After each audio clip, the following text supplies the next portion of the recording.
Guys, I got major news. We have only a quarter of races left in the season, and the biggest indicator of this is how we are heading to the Americas after this race, which was the Singapore Grand Prix. Singapore is usually the last race on this side of the world, and I couldn't think of a better venue. Yeah, the racing here sucks, which has been the case since its debut, but the joy of this circuit isn't in the racing, it's in the endurance. This track is notorious for trying to kill the drivers, and Singapore is a pretty humid place, so imagine being blasted with super bright lights in a car with an engine hundreds of degrees directly behind you while being at a place that is 82 degrees Fahrenheit at night. It's hell is my point. So naturally, this leads to drivers being more susceptible to mistakes here, which big or small doesn't really matter anymore, since with this final quarter of the season we're heading to, every point is starting to matter way more than usual. There's less time and less space to make crucial mistakes, so drivers need to get their crashing nature out on Friday, since if they do in the qualifying or worse, the race, it could potentially decide championship positions now.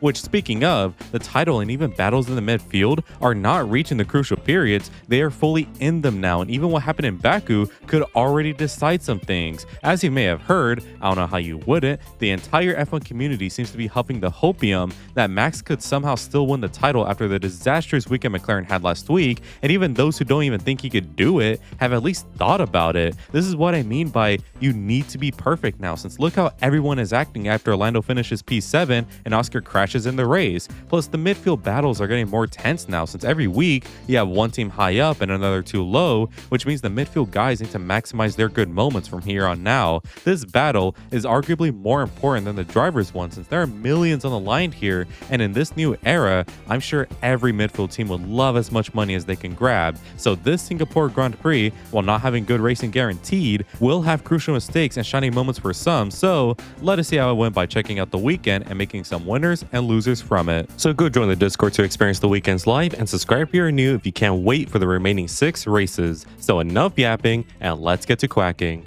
See those clouds up in the corner? That's where the rain is coming from.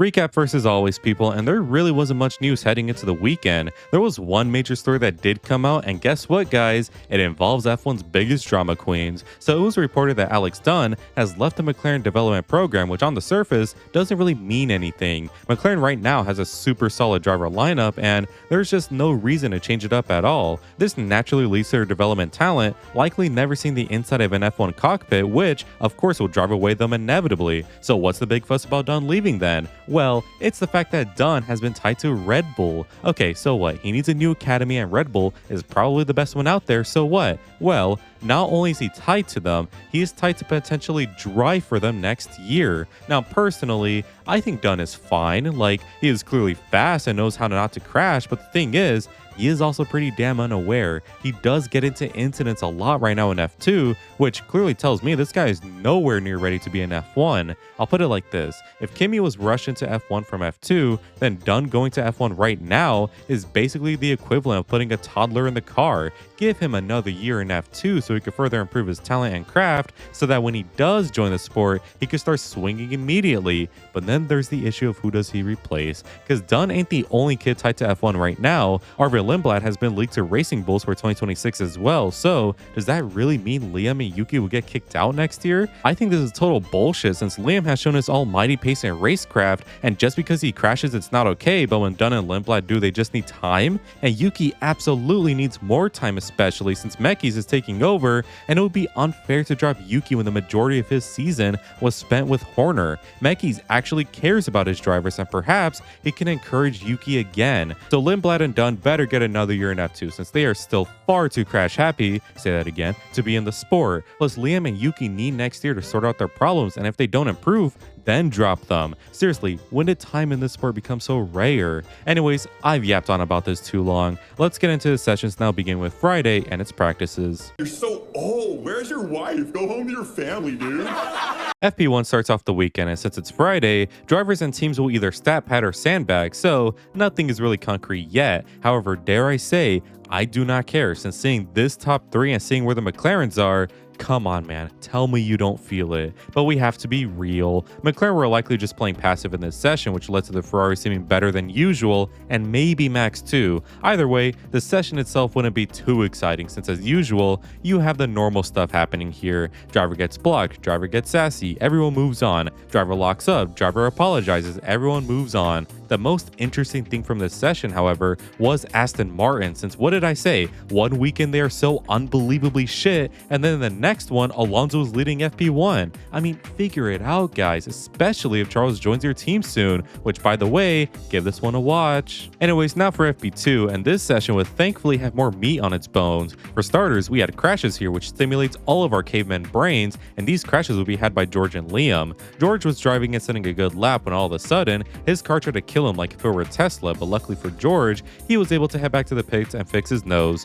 Never mind, he's out of the car. Lovely. The second crash with Liam, however, was more standard. He understeered, which turned into oversteer, which put him into the wall. Can't wait to see how he gets P7 now. As for the rest of the session, nothing would really happen except for the usual of drivers going off again, locking up again, and an assassination attempt by Leclerc to Norris to benefit his dominant daddy Verstappen. Totally normal. So the practices have showed us fuck all. It seems like the McLarens are fast, but as it stands, do seem to be in kind of touching distance by Max and the Ferraris when they're not trying to kill themselves, and the midfield is like I said in my preview, with Racing Bulls as the fastest, with Haas and Williams training behind. So now it's time for good old Saturday with FP3 and qualifying. Guys, why am I so scared right now? FP3 is the final thing before shit gets real, and FP3 wouldn't really feature much. All the drivers were getting into the zone for later today, so they were more passive. However, that didn't stop certain drivers like a certain Liam Lawson from channeling his inner PM Porson by crashing yet again. Like I said, cannot wait to see how he gets P7 from here. But now we have qualifying, and Q1 would be nothing out of the ordinary until around the end of the session where good old Briatore tried to pull out his old strats again by forcing Gasly to bring out yellow flags so Colapinto can get into Q2. However, he still got out anyways due to Yuki's stat padding. But aside from that, qualifying does look to be ultra tight, since for pole, I couldn't tell you who can be on it, which should be very exciting to see. But now for Q2, and nothing exciting would really happen other than Charles nearly succumbing to the fraud allegations and Yuki once again getting out in Q2. I did predict his position would be with a 5 though. But now for Q3, and with Max looking super duper fast, the McLarens hiding their ace, Ferrari fast if they don't fuck up their laps, and Mercedes coming out of nowhere with both cars, who can get on pole. So Q3 begins, and it's Russell, okay? It's George. His first lap was something else, man. I'll tell you. I would low-key put it amongst the best laps done by a driver in this era, post-2022, I mean. But what does hold it back is that final turn where he kissed the wall. But otherwise, it was an almighty lap. Crazy thing, too, is that somehow he went faster on his second run and dominantly took pole over Max, who vented his frustration at Lando for some reason. Oscar, meanwhile, qualified third after Kimi nearly dropped it into the wall, preventing his likely third position. So we got 3 cars that all seem to be equally fastest, and if it weren't for the fact that we are in Singapore, I would say we're in for an all-timer, but who knows what can happen tomorrow. It better not disappoint.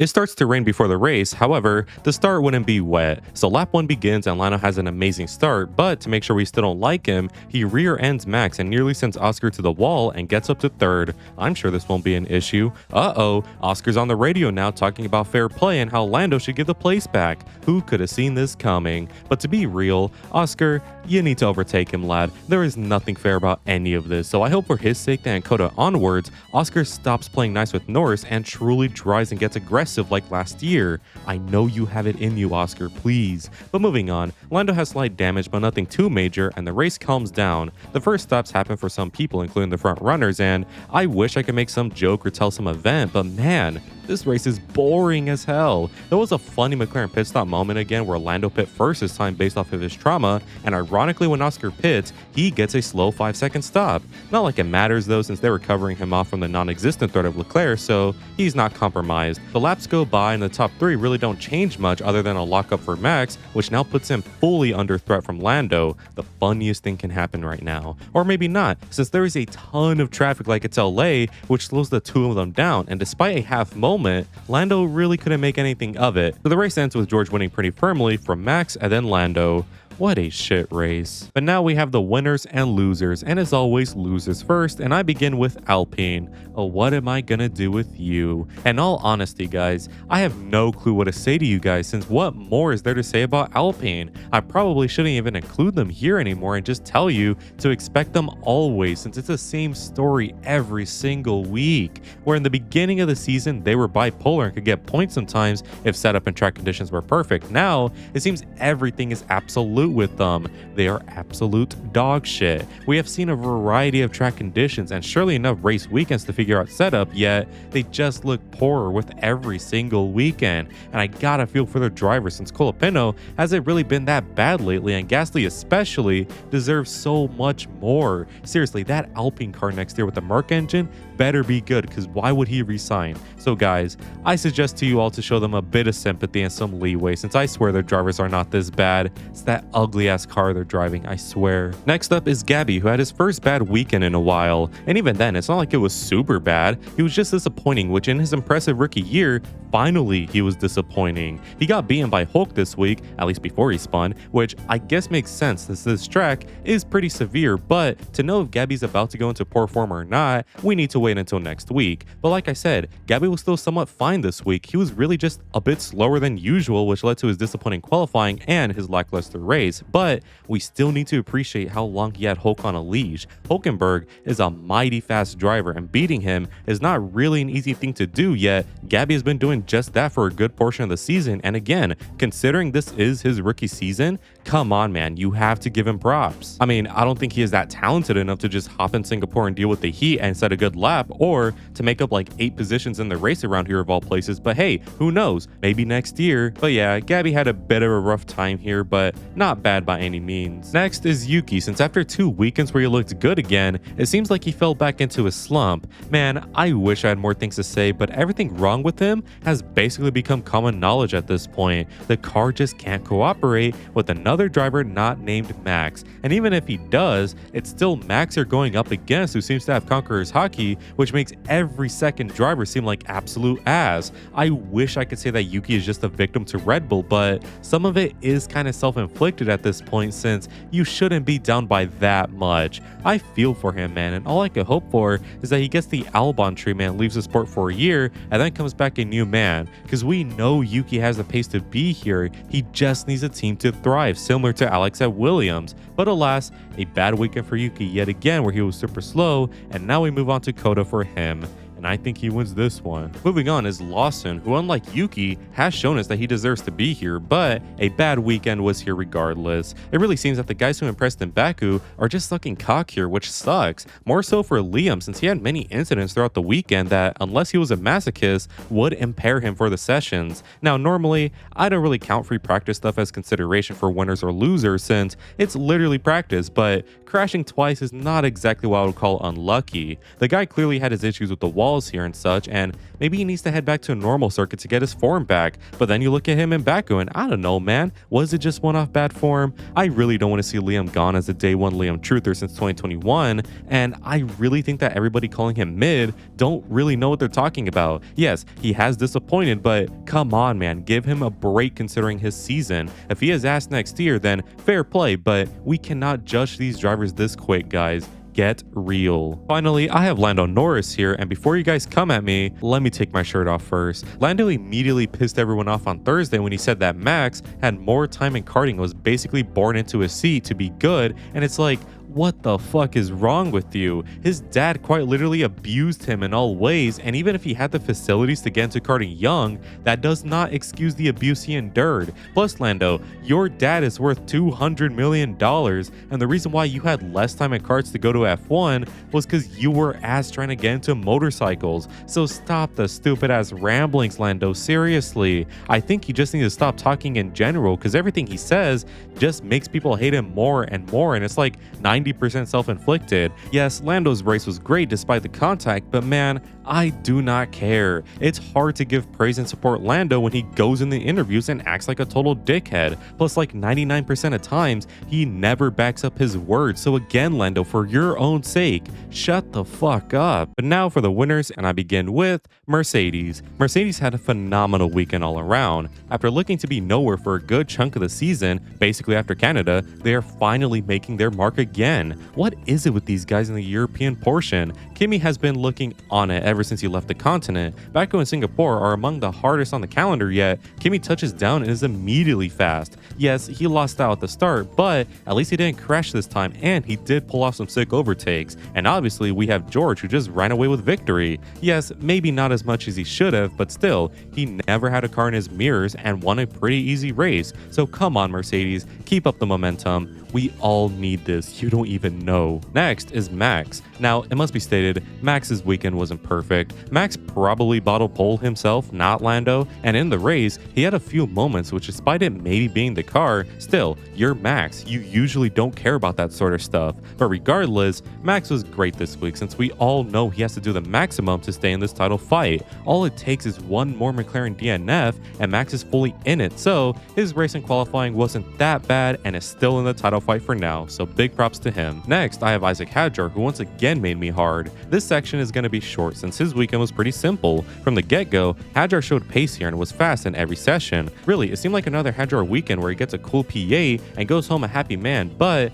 things can never be this simple. Hadjar, after having a good race, got faced with an engine issue that lost him loads of time. However, I say Isaac is still a winner since if it weren't for that, he would have got some great points. But hey, a P10 is still great. Finally, I have Ollie Behrman, who thank God finally didn't have bullshit hit him. He didn't have stewards grab him by the neck and throw him under the bus. He didn't have a crazy timed yellow flag. He didn't have any sort of bad luck. He had normal circumstances finally. While the early season was one thing, Ollie has stomped Esteban for like 95% of the time except for when it matters, and it's usually never his fault either. So to see Ollie have a non-bullshit weekend finally, man, is it refreshing. Really, I got nothing to say for now since this could be the beginning of his return, so we'll have to see how he advances. But to anybody who thinks Ollie is some untalented driver, you are horribly wrong and have negative wheel knowledge. I really hope you know that. No bonus category for this week because I generally don't know what to put, so let's move on to how my predictions ended up along with how my bingo ended up. My qualifying predictions were pretty wrong like usual. You know how these things go.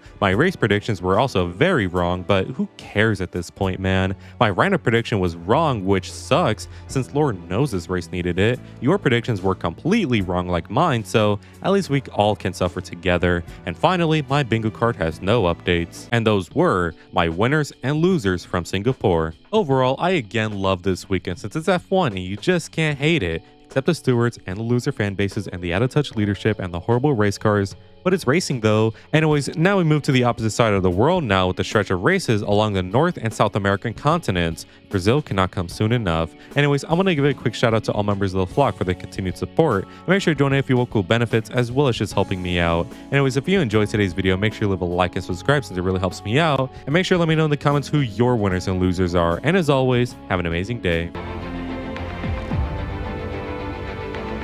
Good weather for the duck.